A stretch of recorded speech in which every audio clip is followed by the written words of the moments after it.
When you are 5 years old, no one has to convince you that you're creative. Hand a kid crayons, a box of markers, stickers, building blocks. They'll immediately start to create something. They don't wonder if they're talented enough. They don't compare themselves to anyone else. And they definitely don't worry about whether the final result will be good. They just create. There's been this story that's been circulating for years about researchers and educators asking a group of children a simple question: who here is an artist? And for the youngest groups, nearly every single hand shoots in the air. But then something interesting happens. As the group of children get older, the less hands go up. And then by the time you get to the adults, nearly no hands go up at all. And that's something I find very fascinating, because we all start at exactly the same place. We all begin our lives experimenting, building, drawing, telling stories. So what happened? Did we lose our creativity, or did we lose something else?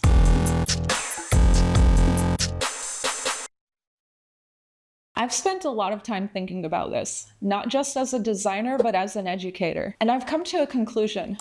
I don't think people lose their creativity. I think they lose their trust in their creativity. And me personally, I could pinpoint that exact moment that I learned that lesson. So when I was a little kid, I loved painting with watercolors. And one day I realized something that completely captured my attention. I realized that if you put a drop of paint onto the paper and roll it slowly, the paint will slide across the page. And it creates these beautiful, almost unpredictable lines. I was so fascinated, and then I stopped using my brush entirely. Instead, I just started tilting the paper and watching the water flow wherever gravity took it. And then I remember a child that was next to me looked over and saw what I was doing, and they said something that was almost insignificant, but it really stuck with me. They're like, "You need to use a paintbrush." And then I remember for a split second, I sat there and I thought to myself, do I need to use a paintbrush? Is that the right way to paint? But fortunately for me, the teacher heard that conversation and stepped in. She told the other student that if I wanted to paint that way, I could. And that was it, a tiny interaction that lasted maybe 30 seconds. But when I look back on that moment now, I realize how important it really was. Because that teacher, she wasn't defending my painting technique. She was defending my right to experiment. And now I wonder how many people didn't have someone there to do the same thing for them. How many children were told that there's a right way to draw, a right way to paint, a right way to write, or maybe even a right way to create. Because here's the thing.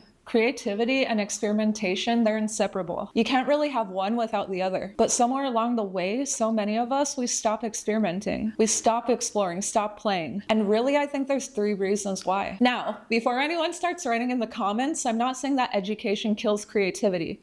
Far from it. I always say on this channel, education is extremely important, but traditional education, it often rewards finding the right answer. 1 + 1 = 2. There's a right answer. There's a wrong answer. And that approach, it makes perfect sense in many subjects. But here's the problem. Creativity doesn't operate that way. Creativity, it's often about generating the possibilities. What if we tried this? What if we approached this problem differently? What if, hear me out, there isn't just one solution? And unfortunately, as we get older, we are often trained to prioritize correctness over curiosity. And we start applying the same mindset to creative work. Children create because creating's fun. Adults create while simultaneously judging themselves. And social media, it's amplified that problem. We compare our drawings to professional illustrators. We compare our photographs to award-winning photographers. We compare our writing to published authors. And before we even finish creating something, we decide that it's not good enough. Comparison convinces us that creativity belongs to other people, the talented people, the artistic people, the gifted people, but that's simply not true. Creativity isn't reserved for the select few. It's a skill, and like any skill, it becomes better when you practice it. Sometimes criticism doesn't come from a cruel place. Sometimes it comes from another child saying that you need to use a brush. Sometimes it comes from a parent that's just trying to help. Or even sometimes it comes from a teacher that's just trying to provide guidance. Sometimes it even comes from ourselves. The voice in our head, it could be far more damaging than anything anyone else could say. This doesn't look right. Someone else did it better. I'm just not creative. And that's the sentence that I want to change today. I'm just not creative.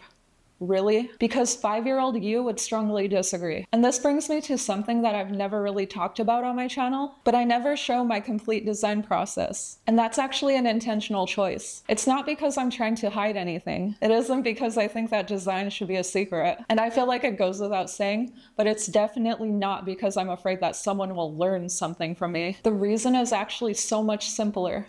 I don't want you to become me. I don't want you to just copy what I do on my layouts. I don't want you to sit there and try to imitate my visual language. I don't want you to follow me exactly step by step. Instead, what I want for all of you is to learn how to think. I want you to develop your own creative instincts, because creativity, it's not about memorizing a process. It's about learning how to see and asking questions, how to recognize patterns, how to connect ideas, how to learn how to trust yourself again. If you just learn from me how to recreate one of my designs, then I failed. But I want you to all feel more confident in solving your own creative problems. Then I can sleep at night feeling like I've done my job. And honestly, that's always been the mission of this channel. Whether I'm talking about design principles, typography, composition, I've never been trying to teach you what to think. I'm trying to teach you how to think. Because really, there's no universal creative process. There's no single correct way to make art. There's no magic formula. And honestly, thank God for that. Can you imagine how boring the world would be if every artist used like the same brush? So how do we keep creativity alive? I think you need to protect 3 things. It's very simple. Curiosity, play, and permission. Stay curious enough to keep asking questions. Keep being playful enough to create things that don't become content or a side hustle or a portfolio piece. And more importantly, give yourself permission to make bad art, permission to experiment, permission to fail, permission to try something that seems absolutely ridiculous just to see what happens. Because that's exactly what children do. They create without permission because they don't think they need it. Maybe that's the lesson that we've forgotten. Maybe being more creative is less about learning something new, and maybe it's about remembering something that we've always known. So I'll leave you with the same question that we started with. When did you stop calling yourself an artist? And who told you to put the brush back in your hand? Maybe it's time to put it down again and just play. But okay guys, that's all I have for you right now. This video really means a lot to me, and I hope you enjoyed it. If you did, don't forget to give it a like, subscribe for more just like this, because I talk about creativity every single week. And that's all I have for you right now. I'll catch you in the next one. Bye!